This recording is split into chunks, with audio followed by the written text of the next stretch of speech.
شێوازە دیندارێتیە کە دوێنێ و پێرە دروست بووە بەڵکو من لەسەر ئەو دیندارێتە دەبم کە هەر بووە لەسەر دەمی پێغەمبەرەوە عەلەیهی سڵاو وسەلام و دەژمێنێت تا ڕۆژی قیامەت. بەڵگەتان چییە کە ئاڵێن تەنها شوێنکەوتنی سەلەف حەقە؟ ئایا لە قورئان و سنەت بەڵگەتان پێیە؟ قورئان پێمان دەفەرمێ، خوای گەورە دەفەرمێ والسابقون الأولون من المهاجرين والأنصار والذين اتبعوهم بإحسان رضي الله عنهم ورضوا عنه.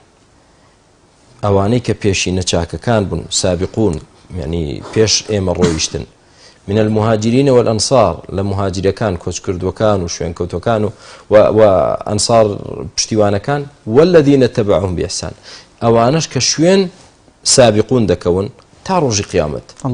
ئەوانە رضي الله عنهم خوا لەیان ڕازیە.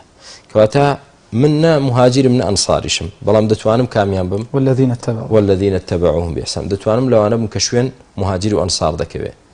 بۆیە بە مسلمانان دەڵێن با شوێن مهاجر و ئەنسار کەوین، با ئێمە شوێن پێغەمبەر کەوین عەلەیهی سڵاو وسەلام کە مهاجر بوو، با شوێن ئەبوبەکر کەوین، با شوێن عومەر کەوین، با شوێن عوثمان کەوین، با شوێن عەلی کەوین، لەسەر ئەو دیندارێتی ئەوان بڕۆین، نەک لەسەر دیندارێتی کەسێکی جاهل کە دوێنێ دەردەکەوێت